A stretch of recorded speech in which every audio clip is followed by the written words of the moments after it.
wetu ambao wamepiga kambi kaunti zote 47 na pia tunawashirikisha viongozi kutoka maeneo mbalimbali. Ikumbuke kwamba hivi sasa wabunge wako kwenye mapumziko mafupi na tutakuwa tunaungana na baadhi yao kwa njia ya simu tuzungumze mengi zaidi. Chichi, hali si hali, watu wako nyumbani, shughuli haziendi, hasara zipo na jana tuliona watu wengi walikamatwa na hivi sasa wanahabari wetu wanapiga darubini maeneo mbalimbali ili tuweze kufahamu hali inaenda vipi, kwa sababu jana shughuli zilijikokota. Hata leo japo tumeona Wakenya wamejitokeza wakatembea kwa miguu kuelekea kazini. Hivi sasa tunapozungumza kuna viongozi wengi ambao pia wako recess. Ndio. Na hivyo vile ambavyo umesema shughuli ziliweza kusimama hata leo taifa limeganda. Wakati ambapo pia tunashuhudia kuona gari zote ama magari yote yameweza kuegezwa na kwenye nafasi za kuegeza. Na hivyo basi hakuna shughuli yoyote ambayo inaendelea. Na hivyo basi ukaweza kuzungumzia kuhusiana na wabunge. Na kwa sasa Josh, tutakuwa tukiungana kwa moja kwa moja kwa njia ya simu na yule ambaye ni mbunge wa Kesasa Julius Ruto aweze kutueleza yeye anahisi vipi. Kumbuka kwamba pia ni mmoja wa ile ambayo ni kamiti ya fedha, na hivyo basi tutaungana naye kwa njia ya simu. Iwapo mheshimiwa unanipata, tueleze hali ilivyo kwa sasa kwako, kwa mtazamo wako kama mheshimiwa, unaiona vipi? Asante sana na asante wale ambao wanasikiliza hiki kipindi. Ndio. Ya kwanza ni kueleza kwamba hii changamoto ambayo imeletwa na maandamano baina ya wachukuzi imesababisha ugumu wa utendaji kazi kwa ukubwa sana jana na leo. Na zaidi ya hiyo ni ile maharibifu ambao tumeshuhudia kwa wale ambao wameingilia kati maandamano ambayo ingekuwa ni maandamano ya amani ya kujieleza, ila imekuwa ni ugaidi, ulaghai, maharibifu ya mali ya watu na uwizi ambao tumeshuhudia. Kwamba sasa inajanganyisha ni kwamba waandamanaji ni wapi ambao wanaelezea hisia yao na malilio yao ya gharama ya mafuta ambayo imepanda juu. Na wale ambao wanaharibu mali ya watu, wengine wamepoteza maisha, wengine wameshikwa, wengine wako hospitalini. Ni jambo la kuleta tatanisho na linapoteza ile umuhimu ama msingi wa katiba ya wale ambao katiba imewapatia nafasi Wakenya kujieleza kupitia njia ya maandamano na kujieleza. Lakini ile tunashuhudia kwa sasa sio jambo nzuri, sio sura nzuri. Ni jambo la kukanganya na kuleta vitisho. Hata hivyo pakubwa ambao wengi wamekosa kwenda kazini, sio zaidi ni kwa ajili ya kukosa sababu ama njia ya kufika kazini, lakini wengi wameamua kukaa nyumbani kwa ajili ya usalama yao, kwa ajili ya wajui nini kitakachofuata. Mashule imefungwa kwa ajili ya usalama ya watoto. So hiyo ni jambo ambalo kama Mkenya, kama kiongozi, tunafaa kukashifu vilivyo na kusema kwamba turuhusu katiba iweze kujieleza na iendeshe nchi pamoja. Yule ambaye ana nia ya kwenda maandamano apewe nafasi yake ya kuendelea na shughuli zake za kimaisha. Yule ambaye kuna sababu ya kuandamana apewe pia uhuru na nafasi ya kuweza kujieleza kwa amani. Tukielekea kwa masuala ya gharama ya mafuta, kwa ukweli imeenda juu, lakini pia lazima tuelezane kwa ukweli kwamba hii si changamoto la Kenya. Wengi wala aswa wamesukuma na persuasion ama msimamo wa kisiasa, wangependa kutumia nafasi kama njia ya kuelekeza msimamo fulani ya kisiasa, aswa tukielekea uchaguzi. Kwa kuwa sisi zote tunajua ile changamoto Kenya na nchi tofauti ambao wanaagiza mafuta au yatoi mafuta yao ile wanaagiza, ni kwamba ile changamoto iliyo kule nchi ya Amerika, Iran na China na ile masiasa ya kimataifa inaendelea, sisi tunajipata katika bahali pabaya kwa kuwa hatuna njia nyingine ila lazima tukumbane nayo. Wengi wameleta mjadala kubwa kwamba pengine serikali ingeondoa zile ada ambazo zimeegeza kwa mafuta kwa lita ya mafuta kule bei. Wengi wameleta hiyo mambo mengi. Tumejaribu kuangalia mawaziri jana walikutana wakajaribu kufanya ile inaitwa adjustment. Wiki mbili zilizopita serikali ilitangaza kupunguza kwa VAT kwa 8% kutoka 16% mpaka 8%. Na yote kwa pamoja ikichangiwa iko na gharama yake. Hii lazima kuwe na balance, because hata hiyo VAT ambayo imepunguzwa sio kwamba imepunguzwa tu kwamba bei itaenda chini, lakini itabidi serikali itoe pesa zingine ambazo haiko imepangia kulipa wanabiashara kwa ile inaitwa claims, VAT claims. So lazima wanabiashara waregeshwe pesa yao. Na kwa hivyo pia hiyo inamaanisha kazi zingine ama shughuli zingine ambazo zilikuwa zimekadiriwa kifedha itaweza kusimamishwa, na mengi pia ina umuhimu kwa uendeshaji wa shughuli za kawaida, kwa kuwa hiyo ita affect exchequer, ita affect budget. Kwa sehemu ya RMLF ujue kwamba kuna kazi ambazo zilikuwa zimekwama hapo awali. Unakumbuka kuna mabarabara makubwa ambayo yalikuwa yanajengwa wakati wa serikali ya Uhuru, na mengi yalikuwa yamekwama ikasimamishwa kwa ajili ya pending bills, na ukiangalia budget haikuwa na uwezo ya kuweza kulipa pending bills. So ilibidi serikali ikae chini na ikafumbua njia mbadala ya kuweza kukuamua hizo kazi kulipa pending bills za wale contractors ili warekee kazi. Na kwa kweli hata sasa hivi wengi wanashuhudia kazi inaendelea sehemu tofauti ya nje kwa ajili ya pesa ile inaitwa securitization. So kwa hivyo hiyo pesa tayari ishafunganishwa kwa securitization, na hakuna njia nyingine ya kuweza kutoa hiyo pesa, kwa kuwa tayari imeweza kuleta pesa ile imekopa kupitia hiyo securitization ambayo imewezesha mabarabara kuweza kuendeshwa. Na pia hiyo barabara pia itaruhusu hiyo gari ipite, kwa kuwa pia tukisema tusimamishe ujenzi wa barabara na tuweke mafuta kwa tangi ya gari, pia hiyo gari itahitaji kwenda kare, because pasipokuwa na barabara mwafaka ya kupitia, hiyo inamaanisha kwamba tutakuwa na what we call operational cost ya repairs and maintenance itaenda juu. So ni balance, lazima iwekwe kwa katikati. So ni jambo tu ambalo ningependa kuuliza Wakenya tuweze kuongea kwa pamoja, tuelewane, na tujue pia serikali imo mbioni. Na sisi kama bunge, nimesikia kusema tuko likizo, hatuko likizo ya kawaida. Ila likizo yetu ni likizo ya kazi, kwa kuwa makamati zote zimekaa chini, tunaangalia, tunapiga msasa bajeti ambapo ipo kwa bunge.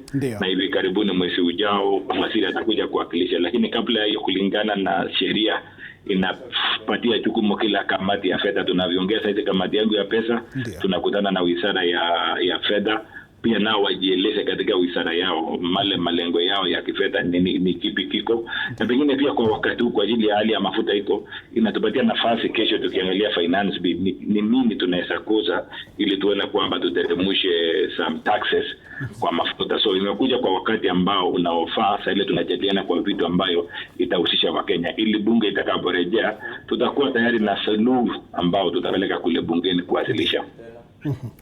Na asante sana mheshimiwa kwa kauli hizo. Na labda kuna hili ambalo linajitokeza hivi sasa tunapozungumzia swala la wabunge kuitwa na spika ili kuzungumzia swala hili. Kumbuke kwamba mbunge wa Kiaru Ndindi Nyoro ashawasilisha ombi kwa spika kuita kikao maalum ili kujadili hali hii, kwa sababu ni hali tete, swala nyeti lipo. Labda wewe kama mheshimiwa kutoka Kesesa, ni mmoja wa bunge, mko tayari iwapo mtaitwa? Pengine spika ataangalia, niko na waka kama anaangalia kama ipo msingi dhabiti ya kuweza kushurutisha ama kuhakikisha bunge warejeo makao maalum. Ila katika standing orders, ile order ya nidhamu ya bunge, watu wawili aswa ndio wako na uwezo ya kuitisha special sitting, leader of majority, leader of minority na speaker mwenyewe. So kwa hiyo tayari serikali kwa sehemu ile ambao wangeweza kuuliza bunge waweze kufanya special sitting, tayari walifanya mjadala, na tumeona wakiendelea na mjadala na wahusika. Tayari tuliona waziri wa energy wa Kawi akieleza zile hatua wamechukua ili kuwezesha bei ya diesel ambao ndio inaendesha sehemu kubwa ya uchumi iweze kuteremka. So mambo kama hayo tayari serikali inaonyesha wanaonyesha nia ya kuitikia wito ya watu. So kwa hivyo kama mazungumzo yatazaa matunda, sioni umuhimu nyingine ya bunge, ila tu bunge sasa tuko na nafasi ya kuangalia wakati kwa finance bill, tuangalie vilivyo ni taxes gani, na pia sasa tunaangalia taxes, pia lazima tuangalie expenditure. Because hii pesa yote kwa revenue ama ushuru ile unakusanywa, mapato unakusanywa, ujue yanaelekea kukamilisha ama kuwezesha utendaji kazi ama expenditure kwa ile inaitwa budget, sehemu ya budget expenditure. So pia kuna balance lazima tuangalie. Iwapo tunafaa kuteremsha ushuru, pia lazima tuteremshe expenditure so that budget ikuwe balance. So ni kitu ambayo ni delegate na lazima tuweze kuangalia kwa umakini. So sio jambo tu la kustukia kwa haraka na useme tunafanya hii. Kenya sio nchi kama nchi ambao walioendelea ambao wako na reserves. Kenya bado tunakopa. Ukiona budget yetu ni deficit. Budget ambayo tunalitisha sehemu kubwa haswa ya maendeleo development ni ile pesa ambayo tunaagiza. Lakini zile nchi ambao ziliendelea ambao uchumi wao ni ngumu, GDP ni ngumu, utakuta wao wako na budget reserves ambao siko kwa ajili ya majanga kama haya. So nchi kama hizo huwezi fananisha na Kenya. Kwa kuwa nchi kama hizo wataenda watoe reserves, wa compensate ama wa shock ile problem iko. But Kenya kama tunaipitisha budget yenye ni deficit, yenye haitoshi, yenye ni ya kukopa, je, utauliza maswali mengi. Je, tutapata hiyo reserves ya kuweza kufanya hiyo mambo kama ambao pengine wengi wangeonelea ifanywe? So ni jambo ngumu sana, lakini lazima kukuwe na njia, kwa kuwa kuna wakiongelea na kupanga itaingiana. But sio jambo rahisi wenye watu watafikiria leo utaamka na useme nitasimamisha. Ujue sehemu kubwa ya hiyo budget pia ni mshahara, kwa kuwa almost milioni karibu 1.2 inaelekea kwa mishahara ya watu. Sasa leo wewe simamisha kulipa mishahara ya askari, wewe simamisha kulipa mishahara walimu, wewe simamisha kulipa mishahara wafanyakazi. Sheria inawa protect. Sehemu nyingine ni ulipaji madeni. 1.4 trillion ni ya kulipa interest. Nimeona kwa hii budget ni 1.5 trillion. Na sheria na katiba inasema first charge ni kulipa madeni. So huwezi kusa haya. Sehemu nyingine pia ni usalama ya nchi. Huwezi kugusa usalama ya nchi. Haswa wakati kama huu tunaelekea uchaguzi na mambo kama hayo ambayo yanatukia. Tunahitaji pakubwa maaskari waweze kulinda mali ya watu, wakuwe kule barabarani, wanahitaji magari ili waweze kusunguka. So kuna budget zingine ambazo huwezi kugusa. Nimesikia wengi wakijadiliana budget ya State House, lakini pia ukiangalia kwa ukubwa sehemu mingi ambayo inaguswa sehemu ile ni vitu ambao pia inaegemea kuendesha nchi, ikiwa masuala ya ndani na pia masuala ya kuangalia ukubwa nchi ya Kenya ikilinganishwa na mataifa mengine. Na mheshimiwa, swali moja hapa kabla uondoke. Wakenya wanasema lugha ambayo labda serikali inasikiza sana ni maandamano. Kama kiongozi, kwa nini jambo lolote linashughulikiwa baada ya maandamano? Na hivyo basi mbona nyinyi kama wabunge msijitwike majukumu ya kuweza kubuni labda sheria ama sera ambazo zitaangazia malalamishi ya wananchi kabla maandamano labda kuweza kuanzishwa? Hapo pengine hiyo ni maoni tofauti. Kila mtu ako na maoni tofauti. Ya kwanza lazima tutambue sisi Kenya tuko na demokrasia. That's why mambo kama hayo yanaonekana Kenya hayaonekani kwa zile nchi ambao bado hawajafikia kiwango ya demokrasia kama sisi. Ile nyingine nchi ya utawala ya kiimla au tuona mambo mengi yanafanyika. Serikali ukienda Qatar, wapi serikali inaamua leo tunataka kupita hapa na hakuna public participation. Ila kwa Kenya tunajifunia uhuru, lakini pia lazima tukue na kiasi. Ukiona yale maharibifu ambayo yanaendelea, hiyo sio maandamano ambao ati inalazimisha serikali. Serikali ni ya wananchi na wananchi ndio wanaweka serikali. Na wale ambao wamewekwa pale ni kufanyia kazi watu. Mambo kama ile ambao imefika kama ya jana ya kuangalia ni nini kipo, si ati kwamba inangojea kwamba tu maandamano iweze kufika. Ila wakati mwingine mambo yakifika kama mali imefika pia inashurudisha watu kuweza kuongea. Lakini ingewezekana ni kwamba sisi kama Wakenya tujihusishe kwa masuala ya taifa, kuanzia kwa mipango wakati budget inafanywa, kwa kuwa leo tunaandamana kwa mafuta. Mafuta ikitolewa, barabara ikikwama, isipojengwa, tutaandamana kwamba barabara si mzuri. Tutapanda ndizi pale, tunaanza kutusi watu pale, viongozi hawafanyi kazi. Na saa hiyo tumewanyima uwezo wa kufanya hiyo kazi kwa kupunguza uwezo wa kukusanya pesa kufanya hiyo kazi. So kuna mjadala lazima tuwe nayo kama Wakenya. Ili ndio kienda maandamano sio kwa lawama, ila iwe ni kitu ambao tunajua kuna suluhu itatuwezesha.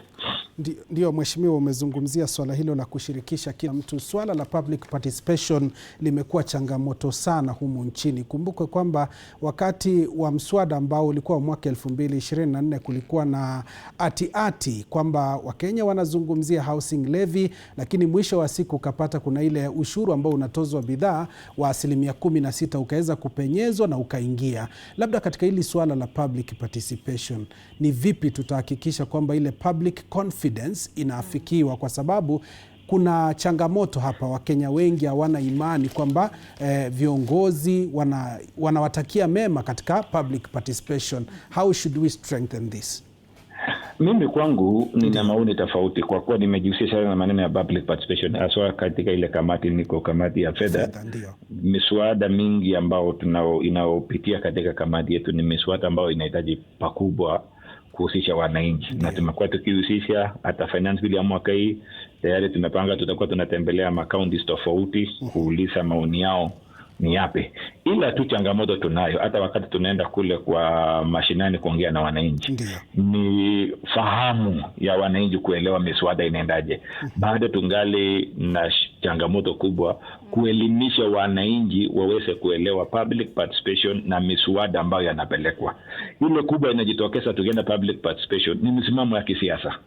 So utakuta kwamba wananchi wakichangia wanachangia kisiasa, kwa kuwa pengine wanasiasa wamekuja kuinfluence msimamo tuende namna hii. So utakuta tunaichukua mambo mingi kisiasa, ila tofauti na malengo ya miswada.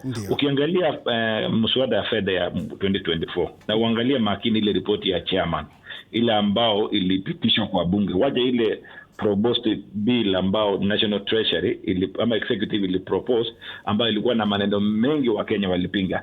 Ukiangalia ile product after public participation ambayo ile bunge, kamati ya bunge husika inawasilisha kule bungeni, chairman akisimama, ukisikia akisema kwamba I beg to move an amendment, utakuta kwamba hiyo ni kubadilisha mapendekezo ya executive. Kwa ajili sababu gani? Sababu wananchi wamependekeza pengine huo mswada ama hiyo kipengee isiende namna hiyo. So kwa hivyo chairman wakati anaandika ripoti yake ya komiti akiwasilisha, atapendekeza mabadiliko ili ile ripoti ya mwisho ama ile sheria ambayo itakaopelekwa kutiwa sahihi kwa sheria, ukikombea na ile original itakuwa imebadilishwa. So huwa naambia Wakenya wasikilize ile inaitwa third reading ama committee of the whole house. Ukisikia vizuri utasikia yale mipengee ambao Wakenya wako wanafurahia nayo ama walipendekeza iandikwe tofauti, committee itakuwa imechukua hiyo maoni yao, na hiyo ndio umuhimu ya public participation. Ila hatujapata ufahamu ama civic education ya kuelewa clearly sisi tutafanyaje public participation yenye iko na umuhimu, yenye iko na faida, yenye iko na matokeo inahusisha mawazo ya wananchi. Lakini kwa ujumla tumetoa lalama, tunalaumu bunge kwa ujumla, tunalaumu viongozi kwa ujumla, lakini hatujapata kuelewa processes ambao inapitia.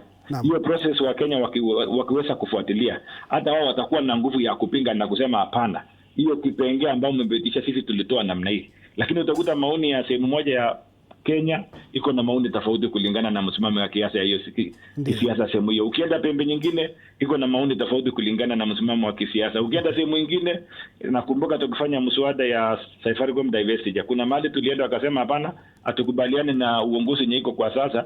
Hii kitu ni mzuri, lakini waacheni mpaka siku ile tutaleta uongozi mwingine yenye tutakuja kufanya. So utakuta hata ukijaribu kuanalyze kama mwenye umeenda kuchukua maoni ya wananchi, utakuta hiyo maoni na mswada iliyo mbele hailingani pamoja. So hiyo ndio changamoto tuko nayo. Ndio unaona inazungusha watu wanasema hatuna imani na bunge, hatuna imani na viongozi, wanadanganya because kwa mawazo yao na ile mswada hivyo hayaambatani pamoja.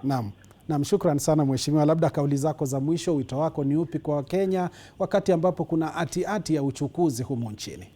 Mimi ya kwanza nataka niwaunge mkono wa Kenya ambao kipengele cha kwanza cha katiba imewapatia uwezo article 1 kwamba uwezo ipo na wao. Na pia article 39 na 43 imetoa haki ya wananchi kujumuika pamoja, kufanya maandamano. Wafanye vivyo hivyo kujieleza ili sauti yao isikike.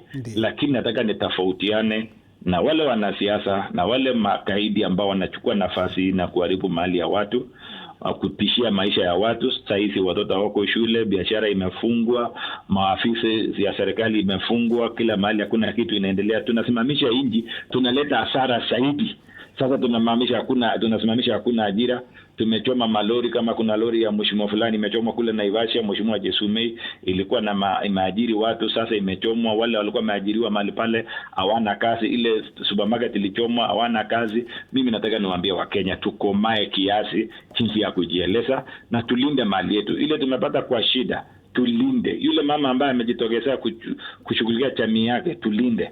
Hii siasa ambayo tunainua ya chuki tuweze kupunguza. Yule mama ambaye alichomwa juzi kwa ajili ya msimamo wake ya siasa, nasikia jana tulipata habari aliaga jana. Hiyo ni mambo ambayo kwa wakati na enzi kama saizi si vema tusikie kwa nchi kama Kenya ambayo ni nchi ya demokrasia.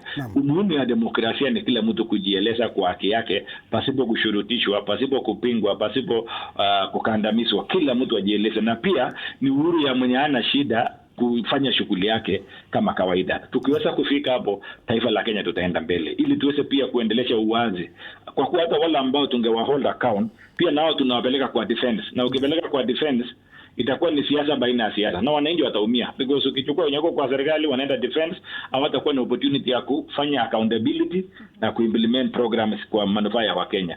So itakuwa ni siasa ya huyu versus huyu. Mimi nitatuma maandamano kesho kwa barabara, watafunga barabara ndio mjue sisi tuko. Wengine wanasema hii regime lazima itolewe kwa serikali. Hakuna njia ya kutoa uongozi kwa serikali ila kupitia kwa debe. Tukijua kwamba tuko na uwezo ya kupiga kura, tukate kura, tupige kura, tuondoe wale ambao tunaona wafanye kazi, tupate watu ambao watafanya kazi, na tuendelee na amani. Hiyo ndio sasa kauli yangu ya mwisho kwa Wakenya. Tuaje kuharibu amani, tulinde amani, tujieleze, lakini turuhusu wengine wafanye kazi yao. Asante. Naam, shukran sana mheshimiwa kutoka eneo bunge la Keses, Julius Ruto, kwa kauli zako. Tumekusikiliza na tutakuwa tunarejea kwako baadaye ili tusikilize mengi zaidi. Endelea kufuatilia TV47, kituo ambacho kimekuwa kwa kasi zaidi humu nchini.